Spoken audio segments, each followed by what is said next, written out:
Um, Normally, I don't like formal sit-down interviews, and we try to avoid them, and we try to just pick up sound bites in context, in situ, as we're shooting a film.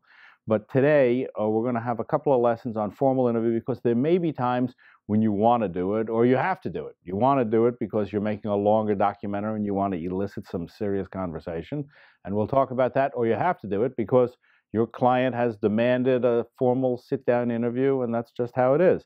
So here's how you do the formal interview. First of all, you're going to need a tripod because you do not want to do this handheld. If you do it handheld, it's going to start to shake, it's going to start to roll around, people get tired of it. And second, you don't really need it. Your subject is here, the camera is here, it's all fixed off, and it's all pretty good. So you put the camera on the tripod, you open the viewfinder, you point the camera at your subject, and what you see is what you get. And you basically want the picture dominated by the subject that you're going to be interviewing, because that essentially is, most of this stuff is not going to appear on television, most of this stuff is going to appear online, on computers, on phones. The screen is relatively small, so you want the subject pretty much to dominate the subject matter. Now, in the old days of television, we used to say, don't look in the camera. This, of course, doesn't make any sense at all, because that I have eye contact with the subject is great, but that doesn't do the viewers any good. And I'm really concerned with the experience of the viewer. I'm not so concerned with my experience.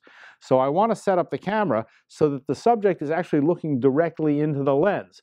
The reason for this is that when somebody looks at it online or on television, the subject is looking directly in the lens, just like I'm looking directly in the lens now.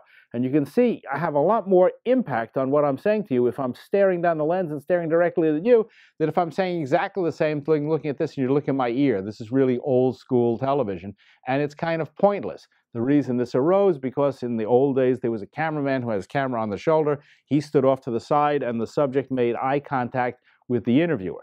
That still holds true, and the subject will make eye contact with you. So what you have to do is you have to line up the camera so that essentially, while they're making eye contact with you, they're also making eye contact with the viewer, which is really important. And the best way to do that is to simply sit yourself right behind here, and you can see in the viewfinder, if you flip it around, where the subject is making eye contact. And when they've lined it up and they're staring at you and they're staring at the viewer at the same time, then you're ready to begin the interview.